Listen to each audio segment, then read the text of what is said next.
Les autres animaux, de Marie Darrieussecq. Il y a des gens qui peuvent se passer des animaux sauvages et d'autres qui ne le peuvent pas. Aldo Léopold. Nous avons besoin de nouveaux récits. Nous avons besoin de nouvelles phrases et d'un nouvel usage des mots. Peut-être, alors, verrons-nous le monde autrement. Écrire, par exemple. Nous sommes sur cette planète avec les autres animaux. Ce « autre », dit Baptiste Morizot dans Manière d'être vivant, est une révolution grammaticale discrète, un tout petit adjectif qui redessine à lui seul à la fois une logique de différence et une commune appartenance. L'humanité a beau disposer des autres animaux comme d'objets ou comme de nourriture, elle est elle-même un ensemble d'animaux humains. Écrire, par exemple, 68% des autres vertébrés ont disparu depuis 1970. Ou encore, est-il vraiment possible de manger les autres animaux? En 1751, dans son article pour l'Encyclopédie, Daubenton peine à définir l'animal. Il en appelle à Descartes, pour qui seul l'homme dispose de raison, l'animal étant comparable à une machine. Ils dorment et nous veillons, écrit Daubenton. Cette veille étant synonyme de conscience, Daubenton esquisse toute une gradation entre les plantes et les animaux tels que nous. Tout un continuum entre des êtres plus ou moins profondément assoupis. Mais il constate que l'homme dort aussi, voire est parfois machinal.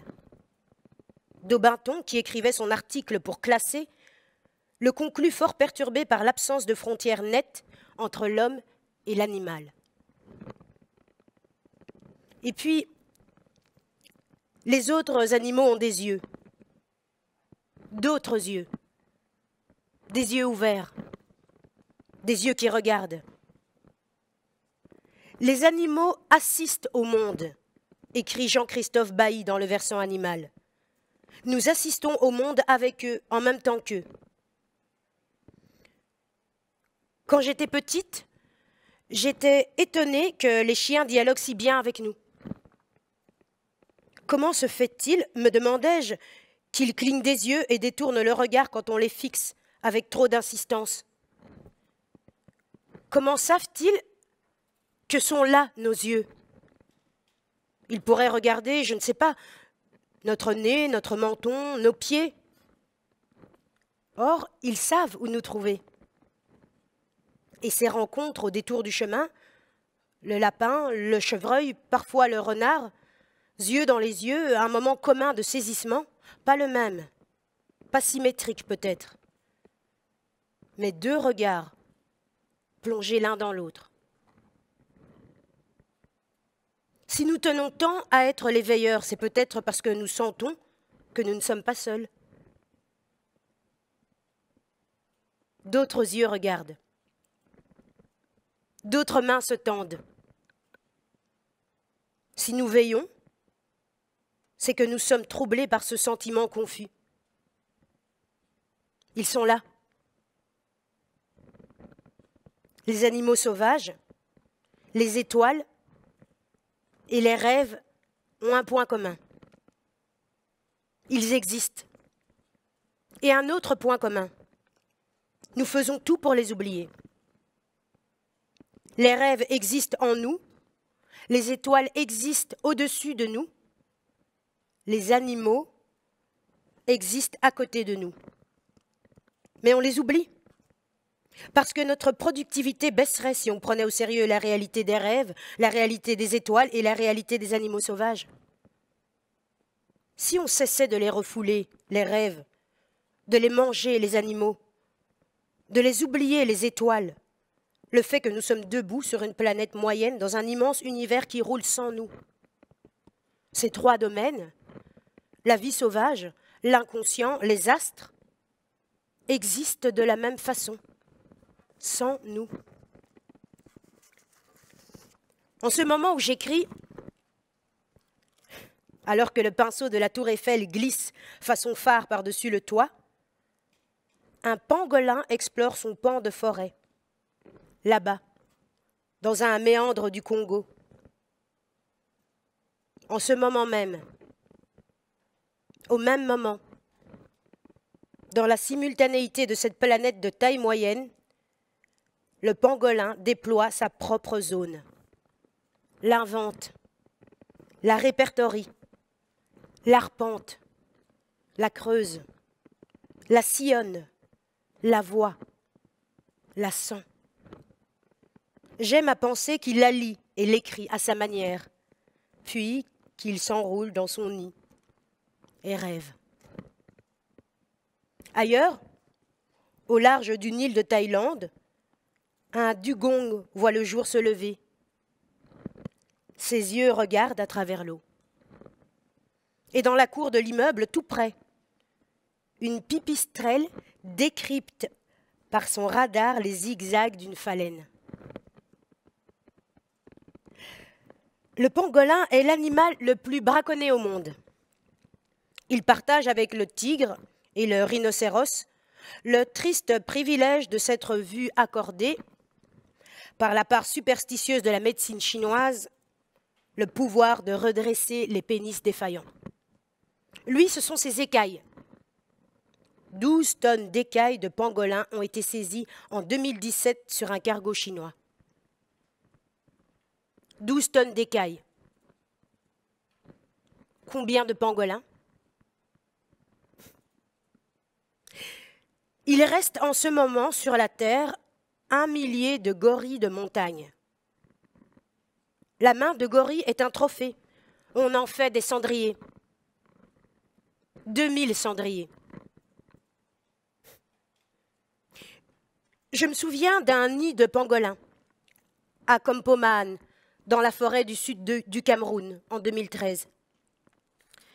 C'était une assez large zone de terre savamment retournée, mêlée de brindilles. Le pangolin ne sort que la nuit.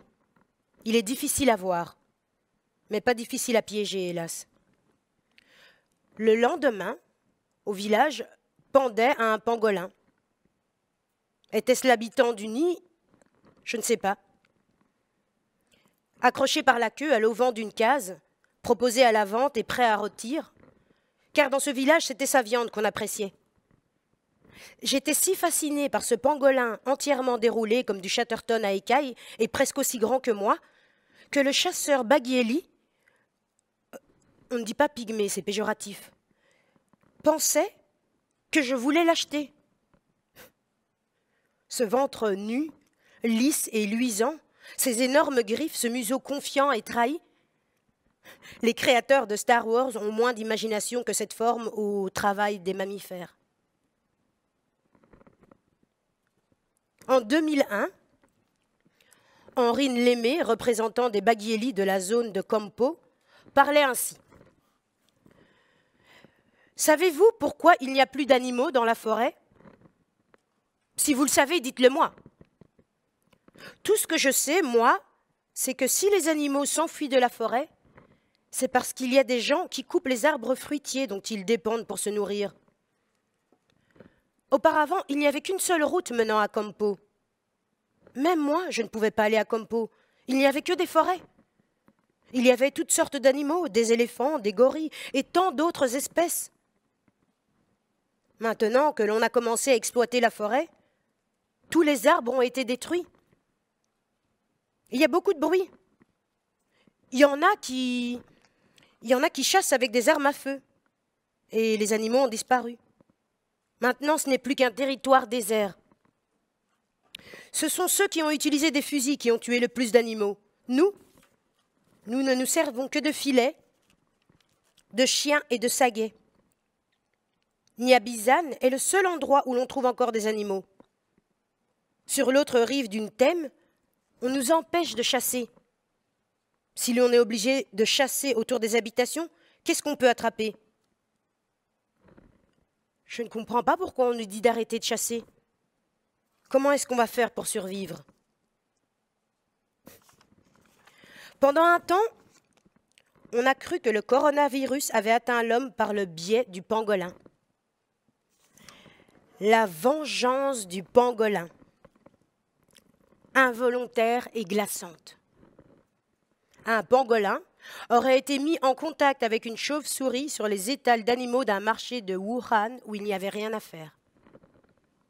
Signe des temps que ces rencontres ubuesques, aussi morbides que la rencontre fortuite sur une table de dissection d'une machine à coudre et d'un parapluie.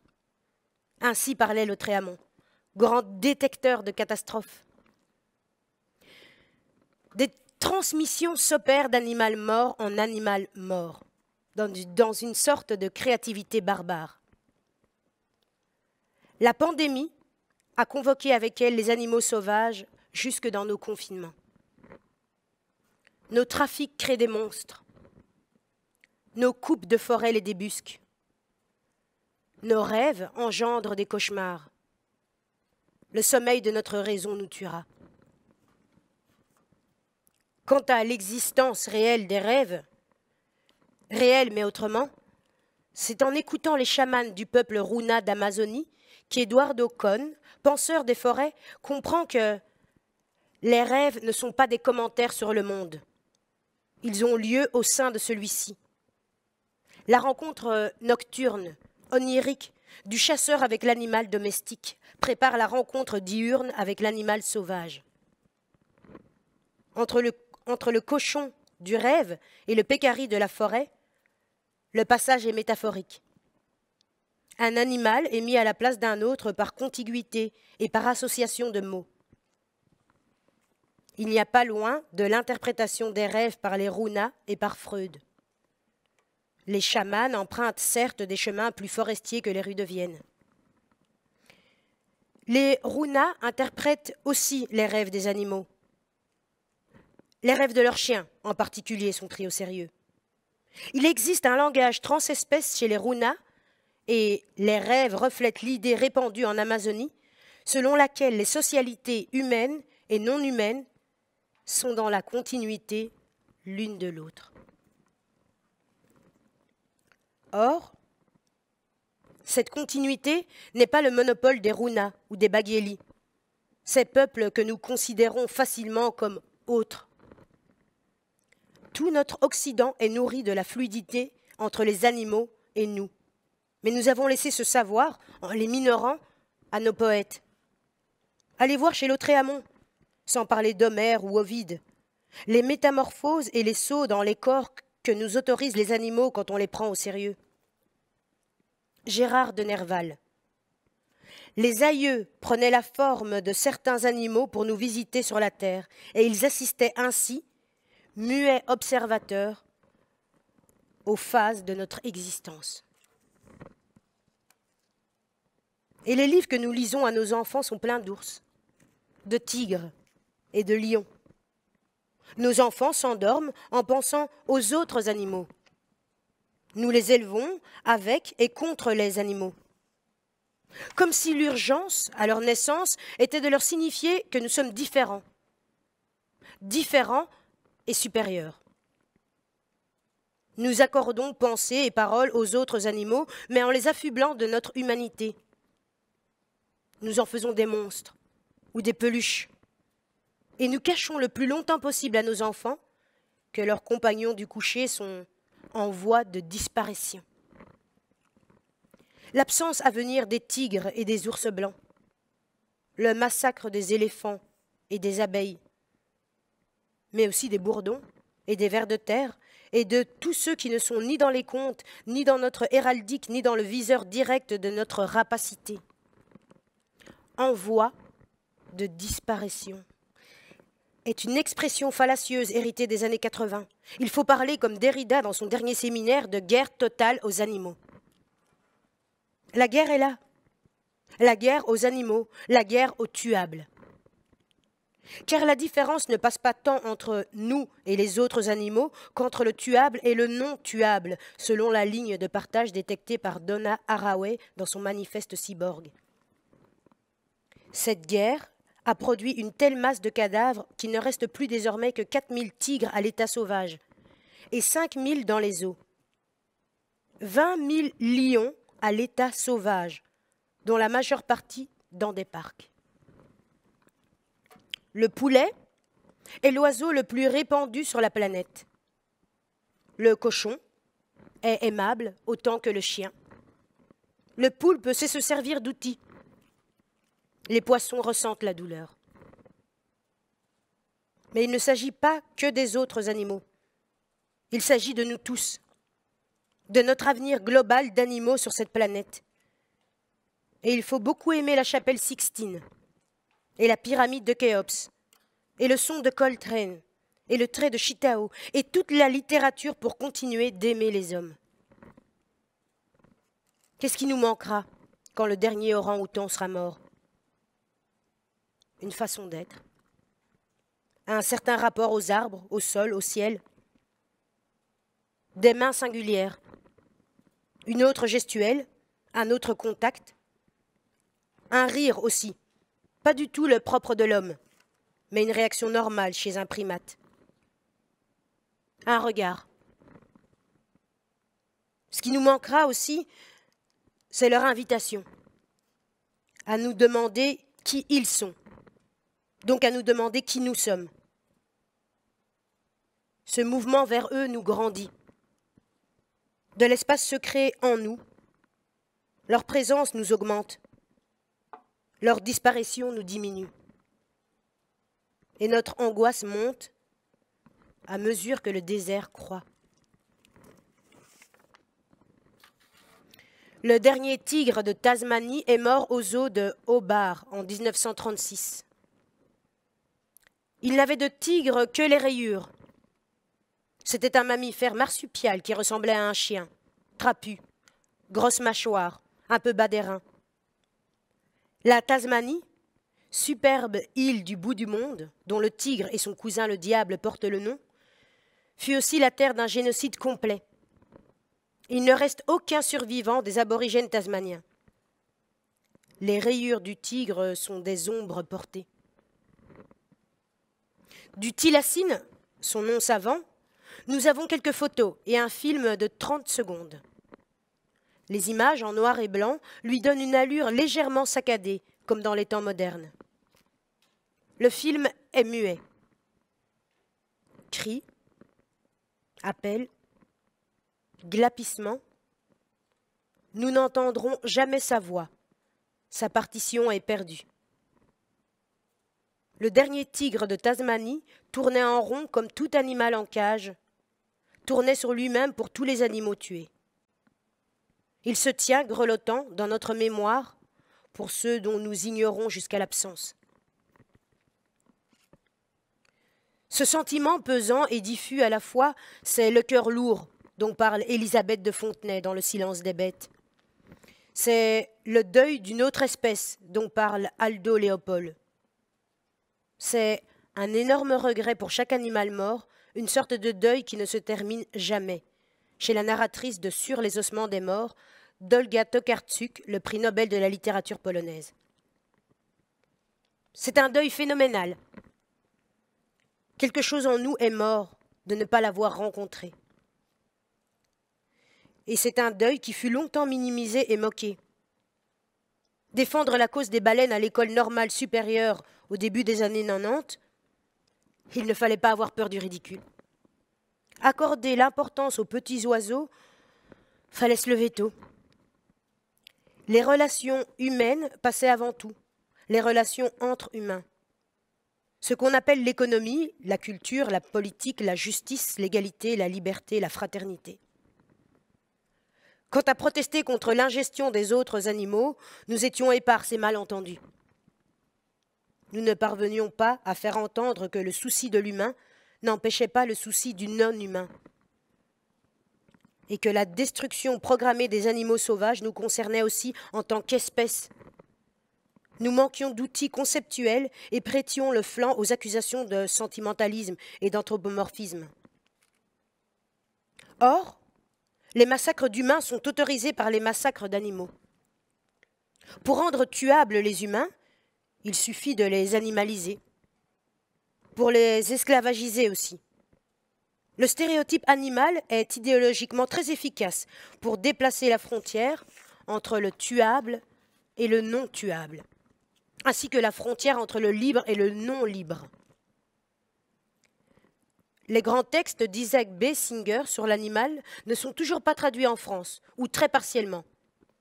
Il défend le végétarisme en déclarant qu'il n'y a qu'un petit pas entre tuer les animaux et inventer la chambre à gaz à la Hitler et les camps de concentration à la Staline.